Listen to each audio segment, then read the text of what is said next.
ನಮಸ್ಕಾರ ಪ್ರೇಕ್ಷಕರೇ, ಎಂಆರ್ಎಸ್ ನ್ಯೂಸ್ನಲ್ಲಿ ಸ್ವಾಗತ ಸುಸ್ವಾಗತ. ಇಂದು ಹುಬ್ಬಳ್ಳಿ ಶಹರದ ಕರ್ನಾಟಕ ದಲಿತ ವಿಮೋಚನಾ ಸಮಿತಿ ವತಿಯಿಂದ ಮಾನ್ಯ ಜಿಲ್ಲಾಧಿಕಾರಿಗಳಿಗೆ ಮಾಜಿ ದೇವದಾಸಿ ಮಹಿಳೆಯರ ಸಮಸ್ಯೆಯನ್ನು ಕುರಿತು ಅರ್ಜಿಯನ್ನು ಸಲ್ಲಿಸಲಾಯಿತು ಮತ್ತು ಕರ್ನಾಟಕ ದಲಿತ ವಿಮೋಚನಾ ಸಮಿತಿ ಧಾರವಾಡ ಜಿಲ್ಲಾ ಸಮಿತಿ ಗೌರವಪೂರ್ವಕವಾಗಿ ಅರ್ಜಿಯನ್ನು ಸಲ್ಲಿಸಲಾಯಿತು.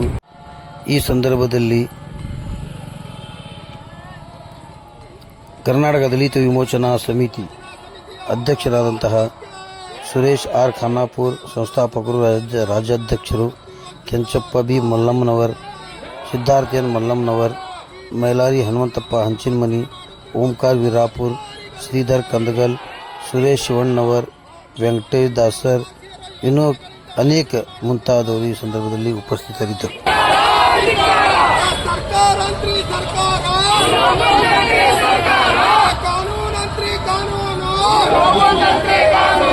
ಕರ್ನಾಟಕ ದಲಿತ ವಿಮೋಚನಾ ಸಮಿತಿಯ ಹೋರಾಟಕ್ಕೆ ಮಾಜಿ ದೇವದಾಸಿಯ ತಾಯಂದಿರಿಗೆ ಅನ್ಯಾಯ ಮಾಡುತ್ತಿರುವ ಜಿಲ್ಲಾಧಿಕಾರಿಗಳಿಗೆ, ಮಾಜಿ ದೇವದಾಸಿಯ ಮಹಿಳೆಯರಿಗೆ ಯೋಜನೆಗಳಿಂದ ವಂಚನೆ ಮಾಡುತ್ತಿರುವ ಅಧಿಕಾರಿಗಳಿಗೆ,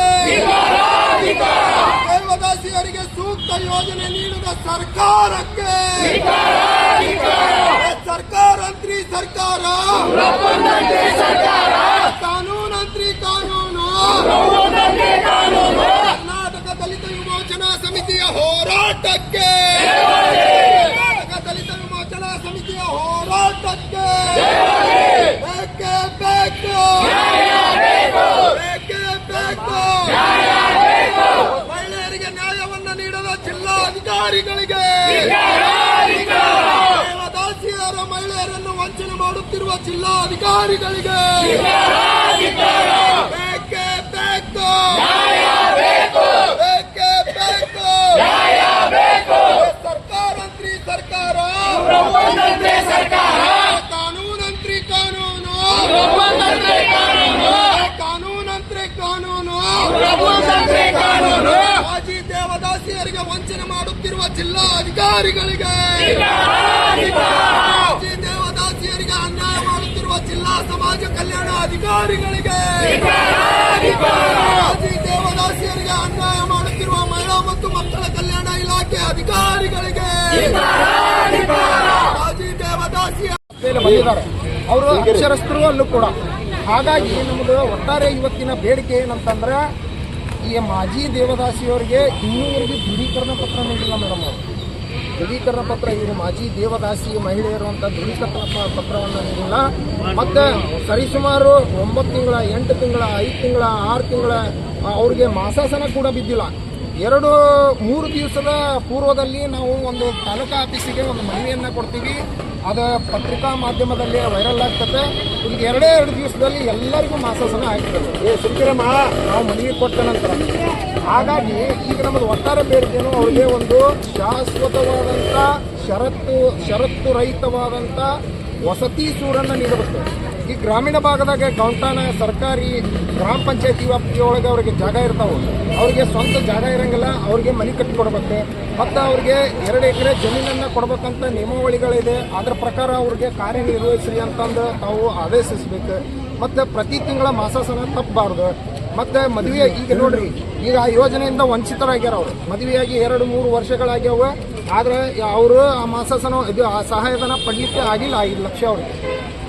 ಈಗ ಅವ್ರಿಗೆ ಒಳ್ಳೆ ಅರ್ಜಿ ಹಾಕಕ್ಕೆ ಹೋಗಿದ್ರೆ 1 ವರ್ಷದ ಒಳಗೆ ನೀವು ಅರ್ಜಿ ಸಲ್ಲಿಕೆಗೆ ಅರ್ಹತೆ ಇರ್ತೀರಿ ಅಂತಂದು ಹೇಳ್ತಾರೆ.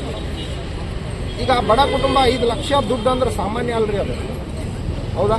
ಹಾಗಾಗಿ ಇಂಥ ವಂಚನೆಗಳೇ ನಮ್ಗೆ ಇಲಾಖೆಯಿಂದ ಆಗಿದ್ದಾವೆ. ನಾವು ಜಿಲ್ಲಾ ಅಧಿಕಾರಿಗಳನ್ನು ಕೂಡ ನಾವು ಹೊಣೆಗಾರರನ್ನು ಮಾಡ್ತೀವಿ. ಮತ್ತು ಜಂಟಿ ನಿರ್ದೇಶಕರು ಸಮಾಜ ಕಲ್ಯಾಣ ಇಲಾಖೆ ನಮ್ಮ ಸಂರಕ್ಷಣೆಗೆ ದಲಿತ, ವಿಶೇಷವಾಗಿ ಪರಿಶಿಷ್ಟ ಜಾತಿ ಪರಿಶಿಷ್ಟ ಪಂಗಡದ ಸಂರಕ್ಷಣಾ ಅಧಿಕಾರಿಗಳವರು, ಹೌದಾ?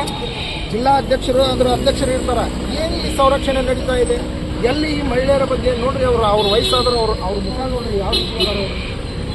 ಇಂಥ ಒಂದು ದುಸ್ಥಿತಿ ಒಳಗೆ ನಾವಿದ್ದೀವಿ. ದಯವಿಟ್ಟು ತಾವು ಪುನರ್ವಸತಿ ಏನು ನವೆಂಬರ್ 26 ಸಂವಿಧಾನ ದಿನ ಸಂವಿಧಾನಬದ್ಧವಾಗಿ ಸಿಗಬೇಕಾದಂಥ ನಮ್ಮ ಕರ್ನಾಟಕ ರಾಜ್ಯದಲ್ಲಿ ಮಾಜಿ ದೇವದಾಸಿ ಮಹಿಳೆಯರಿಗೆ ಸಿಗಬೇಕಾದಂಥ ಸರ್ಕಾರದ ಸೌಲಭ್ಯಗಳು ಸಮರ್ಪಕವಾಗಿ ಅವರಿಗೆ ದೊರಕುತ್ತಿಲ್ಲ ಅನ್ನುವ ಒಂದು ಮಹಾ ದೊಡ್ಡ ಕಾರಣಕ್ಕಾಗಿ ಕರ್ನಾಟಕ ದಲಿತ ವಿಮೋಚನಾ ಸಮಿತಿ ಇವತ್ತು ಧಾರವಾಡ ಜಿಲ್ಲಾ ಸಮಿತಿ ಇವತ್ತು ಜಿಲ್ಲಾ ಕಚೇರಿಗಳ ಮುಂದೆ ಒಂದು ಪ್ರತಿಭಟನೆ ಅವರ ಹಕ್ಕುಗಳಾಗಿ ಹಮ್ಮಿಕೊಂಡಿದ್ದು ಅವರ ಸಿಗಬೇಕಾದಂಥ ಸೌಲಭ್ಯಗಳ ನೇರವಾಗಿ ನಾನು ಮಾತಾಡಲಿಕ್ಕೆ ಇಷ್ಟಪಡ್ತೇನೆ. ಸರ್ಕಾರಕ್ಕಿರ್ಬೋದು ಅಥವಾ ಜಿಲ್ಲಾಡಳಿತಕ್ಕಿರ್ಬೋದು ಅವರಿಗೆ ಸಿಗ್ತಕ್ಕಂಥ ಮೊಟ್ಟ ಮೊದಲಿಗೆ ಏನು 1500 ರೂಪಾಯಿ ಮಾಸಾಸನ ಕೊಡ್ತಿರಲ್ಲ ಅವ್ರಿಗೆ ಪ್ರತಿ ತಿಂಗಳ ಕಾಲಕ್ಕೆ ಕೊಡ್ತಾ ಇಲ್ಲ. ನೀವು ಗೃಹಲಕ್ಷ್ಮಿ ಇರ್ಬೋದು, ಇನ್ನೇ ಯಾವುದೇ ಯೋಜನೆಗಳನ್ನು ಸಮರ್ಪಕವಾಗಿ ನೀಡಾಕತ್ತೀರಿ. ಇವ್ರಿಗೆ ಕಾಯಮವಾಗಿ ಅವ್ರ ಅನಿಷ್ಟ ಪದ್ಧತಿಯಲ್ಲಿ ಜೀವನ ಸಾಕ್ತಾ ಇದ್ದಾರೆ. ಇಲ್ಲಿ ನೋಡ್ಬೋದು ಅವರಿಗೆ ಮಾಸಾಸನ ಸರಿಯಾಗಿ ಮಾಡ್ತಿದ್ದಿಲ್ಲ. 1ನೇ ಪಾಯಿಂಟ್. 2ನೇದು, ಸರ್ಕಾರ ಪುನರ್ವಸತಿ ಯೋಜನೆಯನ್ನ ಕಲ್ಪಿಸಿ ಅವರಿಗೆ ಪುನರ್ವಸತಿ ಕಲ್ಪಿಸ್ಬೇಕಂತೇಳಿ ಏನು ಸರ್ಕಾರ ಒಂದು ಏನು ಕಾಯ್ದೆಯನ್ನ ಮಾಡ್ತು ಆ ಪ್ರಕಾರ ಇಲಾಖಾ ಅಧಿಕಾರಿಗಳು ಆ ಇಲಾಖೆ ಯೋಜನೆ ಅಧಿಕಾರಿಗಳು ಅವರಿಗೆ ಸರ್ವೆ ಮಾಡಿ ಅವರ ಕುಟುಂಬಗಳ ಸಂಖ್ಯೆಯನ್ನು ಸರ್ವೆ ಮಾಡಿ ಅದನ್ನು ಸರಿಯಾಗಿ ಆ ಮಾಹಿತಿಯನ್ನು ತೆಗೆದುಕೊಳ್ಳಿಲ್ಲ. ಅವರಿಗೆ ಏನದು ಪುನರ್ವಸತಿ ಯೋಜನೆಯನ್ನ ಮಾಡಿದ್ರು, ಅದಕ್ಕೆ 100 ಷರತ್ತುಗಳನ್ನು ಇಟ್ಟರು. ಷರತ್ತಿನ ಒಂದು ಉದಾಹರಣೆಗೆ ಹೇಳ್ತೀನಿ. ಗ್ರಾಮೀಣ ಭಾಗದಲ್ಲಿ ಇರ್ತಕ್ಕಂಥ ಒಬ್ಬ ದೇವದಾಸಿ ಮಹಿಳೆಗೆ ಒಂದು ಪುನರ್ವಸತಿ 5 ಲಕ್ಷ ರೂಪಾಯಿ ಮನಿ ಹಾಕೋಬೇಕಪ್ಪ ಅಂದ್ರೆ ಅಲ್ಲಿ ಇರ್ತಕ್ಕಂಥ ಇಲ್ಲಿ ದೇವದಾಸಿ ಇಲಾಖೆ ಯೋಜನಾಧಿಕಾರಿಗಳು ಅವರಿಗೆ ನೀವು ನಿಮ್ಮ ಪಂಚಾಯಿತಿಯಿಂದ ಮನಿ ಹಾಕೊಂಡಿಲ್ಲ ಅಂತೇಳಿ ಒಂದು ಎನ್ಒಸ್ ತುಂಬ ಅಂತೇಳಿ ಇಲಾಖೆ ಅಧಿಕಾರಿಗಳು ಕೇಳ್ತಾರೆ. ಪಂಚಾಯತಿಗೆ ಹೋಗಿ ನಾವು ಕೇಳಲಿಕ್ಕೆ ಹೋದ್ರೆ ಆ ದೇವದಾಸಿ ಮಹಿಳೆ ಅವ್ರಿಗೆ ತಂದೆ ತಾಯಿ ಅಥವಾ ಅಣ್ಣ ತಮ್ಮ ಅಕ್ಕ ಯಾರ್ದೋ ಜೊತೆ ಆ BPL ಕಾರ್ಡ್ ಜೊತೆ ಆಕಿ ಕುಟುಂಬದ ಜೊತೆ ಜೀವನ ಮಾಡ್ತಿರ್ತಾಳೆ. ಅವರಿಗೆ ಎನ್ಒಸಿಗೆ ಹೋದ್ರೆ ಆ ಕುಟುಂಬದವ್ರು ಯಾರೇ ಒಬ್ರು BPL ಕಾರ್ಡ್ನಲ್ಲಿ ಇರ್ತಕ್ಕಂಥ ಯಾರೇ ಒಬ್ರು ವಸತಿಯನ್ನು ಪಡ್ಕೊಂಡಿದ್ರೆ ಅಲ್ಲಿ ಇರ್ತಕ್ಕಂಥ ಅಭಿವೃದ್ಧಿ ಅಧಿಕಾರಿ ಇವರಿಗೆ ಎನ್ಒಸಿ ಕೊಡಲ್ಲ. ಆ ಯೋಜನೆಯಲ್ಲಿ ಕೂಡ ಇವರ ಷರತ್ತುಬದ್ಧವಾಗಿರ್ತಕ್ಕಂಥ ಯೋಜನೆಯಲ್ಲಿ ಕೂಡ ಈ ಎಲ್ಲ ಮಹಿಳೆಯರು ವಂಚಿತರಾಗಿದ್ದಾರೆ. ಇವ್ರು ಯಾಕಂದ್ರೆ ಅವ್ರು ಎನ್ಒಸಿ ಕೊಡಂಗಿಲ್ಲ, ಇವ್ರು ಎನ್ಒಸಿ ಕೊಡಬಿಟ್ಟು ಇವ್ರು ಮಾಡಾಗಿಲ್ಲ. ಹಾಗಾಗಿ 2016ರಲ್ಲಿ ಏನು ದೇವದಾಸಿ ಮಕ್ಕಳಿಗೆ ಮಕ್ಕಳ ಮದುವೆಗೆ ಏನು 5 ಲಕ್ಷ ರೂಪಾಯಿ ಏನು ಕೊಡ್ತಕ್ಕಂಥ ಏನು ನಮ್ಮ ಸಮಾಜ ಕಲ್ಯಾಣ ಇಲಾಖೆಯವರಿಗೆ ವಹಿಸಿದ್ರು ಅವರು ಕೂಡ ಸರಿಯಾಗಿ ಅವರ ಮಕ್ಕಳ ಮದುವೆ ಆಗಾಕತ್ತೈತು ಬಿಟ್ಟಾಯ್ತು. 100 ಕಂಡೀಷನ್ 1 ವರ್ಷದೊಳಗೆ ಅಪ್ಲಿಕೇಶನ್ ಹಾಕ್ಬೇಕು. ಅವ್ರು ಅನಕ್ಷರಸ್ಥರದಾರ. ಆ ಅನಕ್ಷರಸ್ಥ ಇರೋದ್ರ ಸಂಬಂಧ ಅವ್ರು ಹಂಗಾಗ್ಯಾರ. ಅವ್ರ ಅಕ್ಷರಸ್ಥರ ಇದ್ದಿದ್ರ ಇವ್ರು ಹಿಂಗೆ ಆಗ್ತಿದ್ರು. ಅವ್ರು ಸರ್ವೆ ಮಾಡೋರ ಅವ್ರಿಗೆ ಆದಂತ ಇಲಾಖೆಗಳನ್ನು ರೂಪಿಸಿದ್ರು ಕೂಡ ಅವ್ರ ಮಕ್ಕಳನ್ನ ಸರಿಯಾಗಿ ಸರ್ವೆ ಮಾಡಲಾರ್ದ ಅವ್ರ ಮಕ್ಕಳ ಮದುವೆ ಆಗೈತೋ ಇಲ್ಲ ಅನ್ನೋದು ಕೂಡ ಇವ್ರ ಕಡೆ ಲೆಕ್ಕ ಇಲ್ಲ. ಹಾಗಾಗಿ ಅದು ಕೂಡ ಅವರಿಗೆ 5 ಲಕ್ಷ ರೂಪಾಯಿ ಪರಿಹಾರ ಕೂಡ ಇನ್ನೂ ಬಂದಿಲ್ಲ. ಹೀಗಾಗಿ ಏನು ದೇವದಾಸಿ ಇಲಾಖೆ ಯೋಜನಾ ಅನುಷ್ಠಾನ ಅಧಿಕಾರಿಗಳಂತೇಳಿ ಅವರು ಕಾಂಟ್ರಾಕ್ಟ್ ಬೇಸ್ ಮೇಲೆ ಗುತ್ತಿಗೆ ಆಧಾರದ ಮೇಲೆ ನೌಕರಸ್ಥರನ್ನ ನೇಮಕ ಮಾಡ್ಕೊಂಡಿದ್ದಾರೆ.